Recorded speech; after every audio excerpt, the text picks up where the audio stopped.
So the genius is that actually it comes from Roman times when they talked about a genius that was sort of the spirit that traveled from home to home to home, and it was a protector. And sometimes our genius energy, maybe it's around you're great at like you're kind of like a people reader and you can kind of know how to give people what they want, right? So maybe you're a great salesperson. You work at the Gap and you can just like spot them and find their pair of jeans, right? You can like sell. And but that also could lead to this sort of shadow side of like you don't always turn that towards yourself and ask yourself, what do I need? Or maybe you're so busy people pleasing, you give more of yourself than what's helpful, or people start to feel that you're inauthentic because you're just trying to please them, right? So you can see how the genius energy can kind of your genius can become your problem in some ways. Hope you enjoy a preview of this full episode published exclusively as a bonus for our incredible online Neuro Nerd community. This group is the backbone that keeps this podcast thriving, and you can find out more at therapistuncensored.com/join. Hey, you guys. While we know relationships are wonderful, they are also really hard. Many of us believe that they shouldn't be, that if we have good connection and good communication, things will just go smoothly. But it's really that belief that can make us feel stubborn and even more hopeless. So relationships take work. It does for Sue and I. We can make it look easy. It's not. And one of the ways is because many of us, we differ. We differ in what activates us, what makes us feel threat, the expectation, and it's these differences that are held in our body, not our thoughts. And they influence how we talk, how we love, how we fight. So holding that belief, if he or she or they could just understand me, if they love me, they do something different, is not really true. And we're talking about relationships with your partner, your teenager, your mother-in-law. So Sue and I have created an online course that can help you understand yourself and those you love in a different way. This is not just for therapists, it's for everyone. Although the good news is if you're a therapist, you can get CEs along the way, and all of you can use the visuals and the worksheets individually, or you can even use them in your own private practice. So while the course is based on our book, Secure Relating, Holding Your Own in an Insecure World, it is definitely not a replication of the book. We talk directly to you.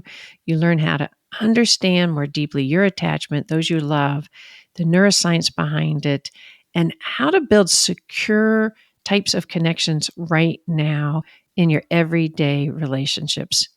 Rather than changing one another, y'all can shift together in very important ways. It's very powerful. We're getting great reviews.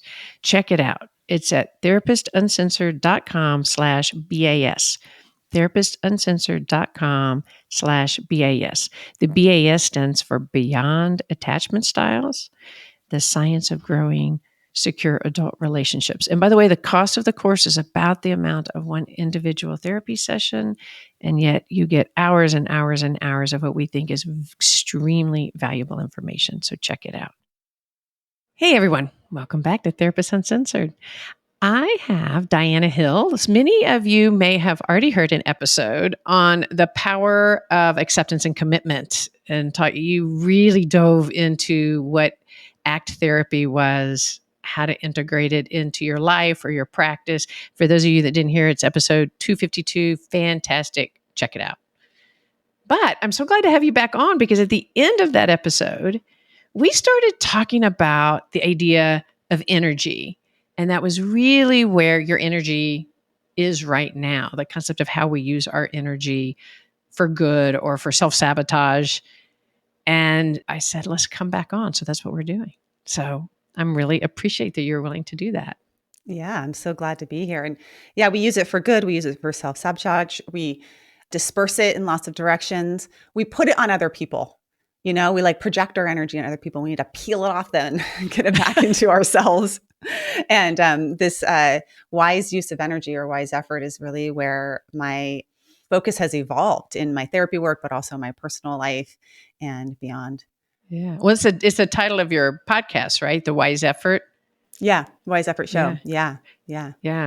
So 2 things. Introduce yourself for those that didn't get to hear that episode, just so that people have a concept of who you are, where you come from. And then I really, if you would, just spontaneously dive into what you mean by wise effort.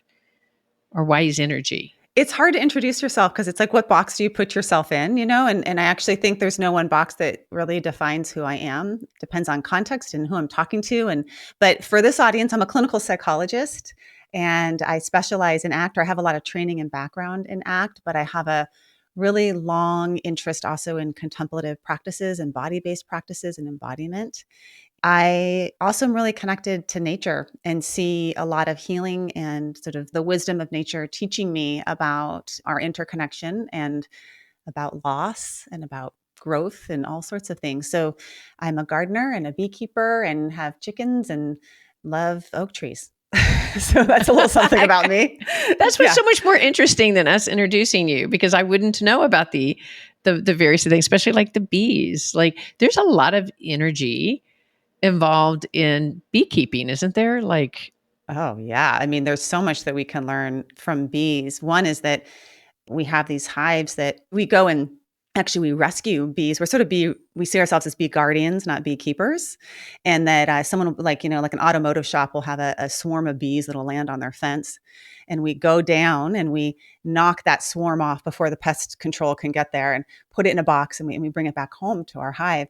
And when you have a hive, you give it one name, even though there's like 50,000 bees in it, it just has one name. It's like one organism, even though there's all these different parts and components of it, right? And we can think about that ourselves as humans, right? We could see ourselves as a whole, or in our family, we could see ourselves, our whole family body. And then we have the individual parts that go off and do their thing. They do their work for the day. My partner's off doing something right now. My two kids are off doing their thing and I'm doing my thing. But then we come back together as a hive.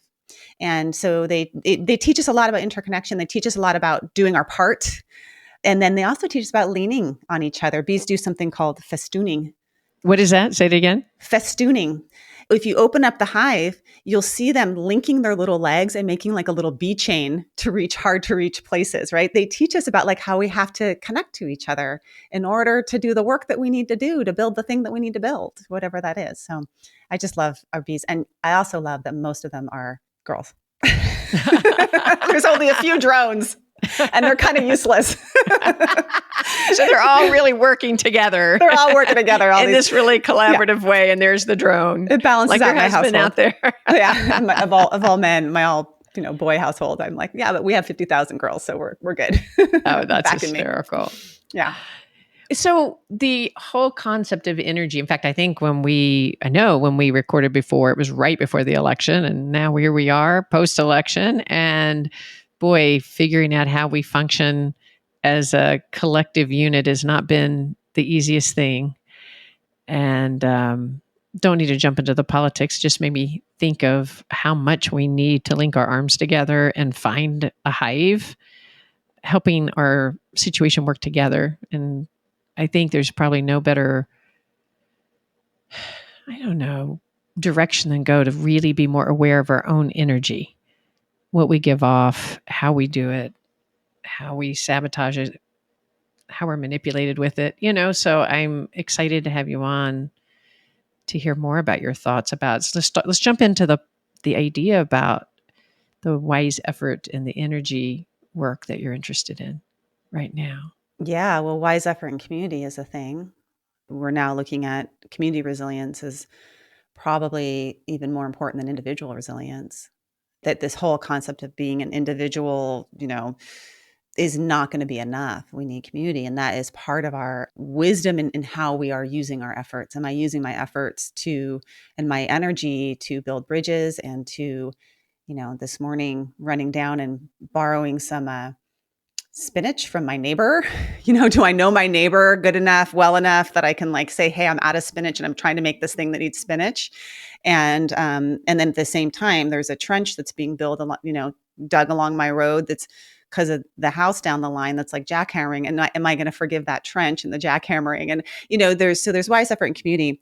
And the concept of wise effort actually comes from the Eightfold Path of Buddhism. It's one of the steps along the Eightfold Path. And in Buddhism, there's sort of the Four Noble, all these numbers. So there's the Four Noble Truths. And the Four Noble Truths are things like life is uncomfortable, unsatisfactory. There's a cause to our discomfort. There's a way out. of the suffering. Even though we may experience pain, we don't have to suffer in our pain. We know that in relationship, like we can have a painful moment together, but we can also not add to the painful moment, add to the suffering through our resistance or our shutting down or our stonewalling or all the things that we may do, right? And then the last part of that, the fourth noble truth, is that the way out is through this path, these eightfold path. And one of the things on that eightfold path is wise effort. So it includes things like wise speech, wise livelihood, wise action, wise concentration, and wise effort. And wise effort is what you're doing with your energy in this moment. How are you using your life force? And are you using your life force in a way that's aligned with your values, or are you off track? And we can apply that to all sorts of things. We can apply that to our communities, our relationships, our bodies. How am I using my life force and my energy in relationship to my health and my body and taking care of my well-being in a way that it's regenerative, in a way that if I take care of my own life force and I put it in the right amounts, in the right ways, and the ways that are aligned with my values, it will be an offering, but it's also regenerative back. It's sort of like solar power. It regenerates itself. It's not depleting when you're engaging in wise effort. That's something that I'm super interested in because personally, I've done a lot of unwise effort in my life.